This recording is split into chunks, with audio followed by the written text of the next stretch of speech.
Welcome to Sounded Out Films, where we talk about cameras and also religion.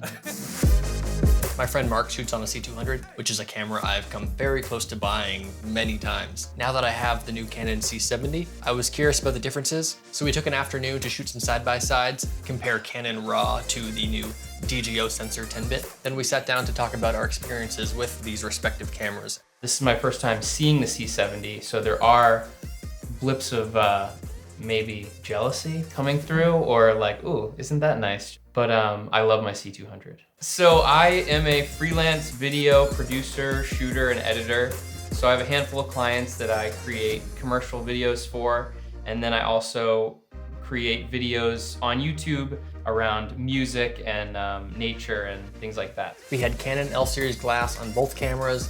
One was a 35mm prime and one was a 24-70 at 35mm because we did not have two of the exact same lens, but we matched the aperture, the ISO, the ND filters, absolutely everything. So we sat Mark down in the worst possible lighting imaginable in his home. I personally like to see what the worst case scenario looks like because if I'm doing a documentary style shoot, often I am shooting in the absolute worst case scenario. One quick thing to note is that the C200 doesn't allow you to monitor C-Log 2. We had to monitor C-Log 3, even though we are recording RAW and will edit in C-Log 2. So when monitoring, the scopes looked as if the highlights on the C200 were clipping or very, very close to clipping, whereas all of that detail was retained in the C70. But in reality, the RAW was capturing more of that information. We just couldn't expose knowing that. So when editing, the first big distinction I see is in the shadows. On the C200, the shadows just kind of fade out into black, and they do so with a lot of color information. But on the C70, you see a lot of white in the waveform, which means that the blacks are pure. And there's also a pretty nice line of black, where black is black. Of course, you can work with the raw footage from the C200 and clean up those shadows. And you can work with it to make it look as good as the C70 looks with the LUT right off the bat, but it is more work. All of these tests were shot in RAW on the C200, but Mark doesn't usually use the camera in that way. I do wish I could get 10-bit MP4. When you're doing like regular commercial work and you're shooting, 10 hours of footage each week, you're pumping out these edits. Like, it's not practical to shoot RAW. There's a lot more lag in the editing. And I have an iMac Pro, like a spec'd out iMac Pro that I bought thinking I'm gonna be able to cut through all my RAW footage like super clean.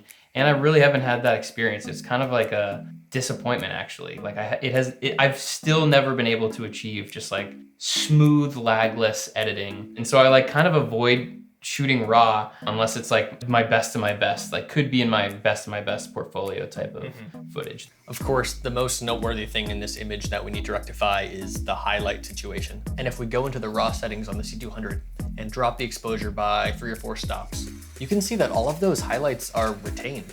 And that's pretty cool. Whereas if I go to the C70 inside Lumetri and bring down the exposure, you don't really have that color in the highlights. So that's one big benefit for RAW, is that if you like expose for the wrong thing, you can recover it.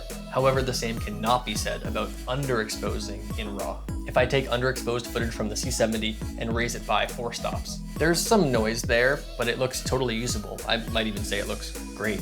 Whereas if we go into the RAW settings on the C200 and up it by 3 or 4 stops, crazy. The colors, the noise, and the color noise is just nuts. You would have to run a noise reduction pass on this for the chance at it being usable. Whereas I don't really think you would need to with the C70.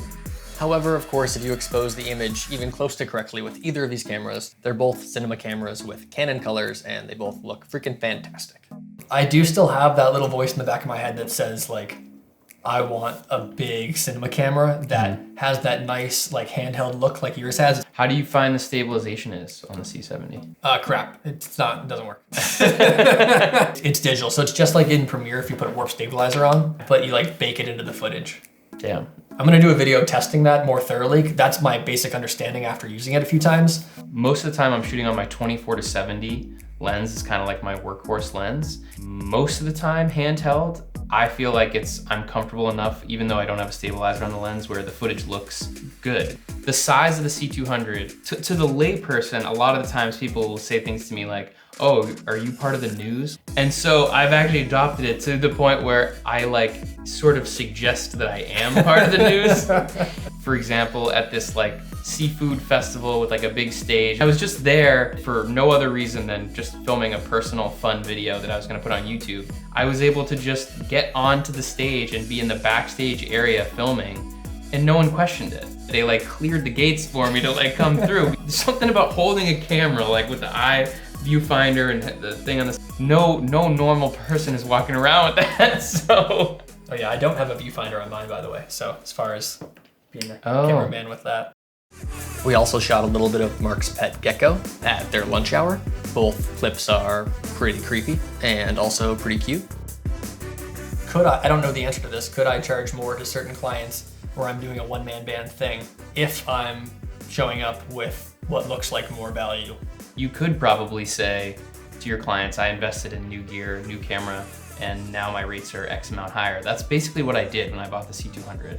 And I kind of put together a little kind of email that was like, I invested in this new equipment, the image quality is at this, and 90% of the time the clients really don't care about like camera specs at all, but more like what they would get out of it. So this is just a general, maybe a general note on pricing your work. List off like as many as you can things that the client gets from it. So instead of just saying, you'll get this 2-minute video and I'll charge you $3,000 or something, you'll say, you get this 2-minute video, and that's gonna come with licensed music track, 3 edit cycles for revisions, backup of the raw footage for 1 year, which is like something you probably already do, but just like listing it as a benefit that they get, mixed with the investment of the new equipment to increase the quality, and it's 4K, so you can do multiple versions from the same edit if you wanted.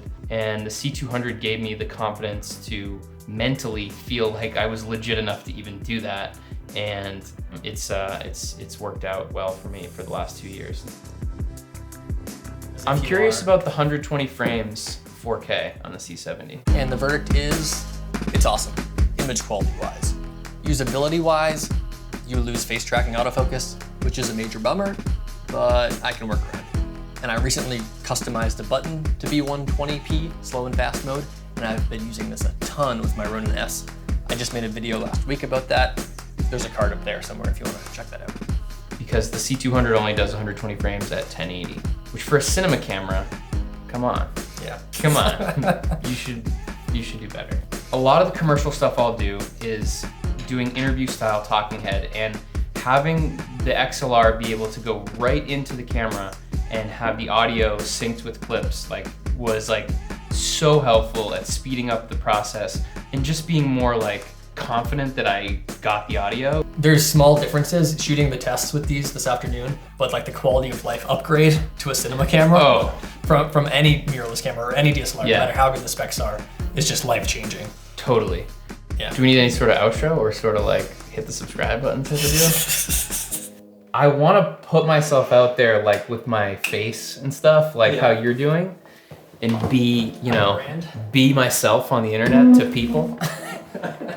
And I want to do it with music and nature stuff. I don't know, when it comes down to it, I like shy away from really like going for it.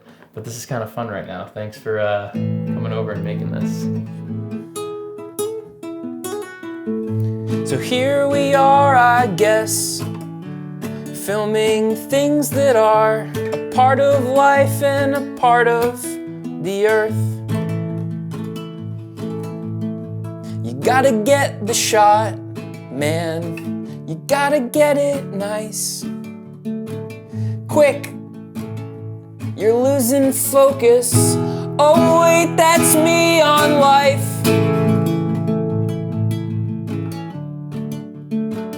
Wish I could put my life in autofocus, then I wouldn't mess up, or at least it wouldn't be my fault.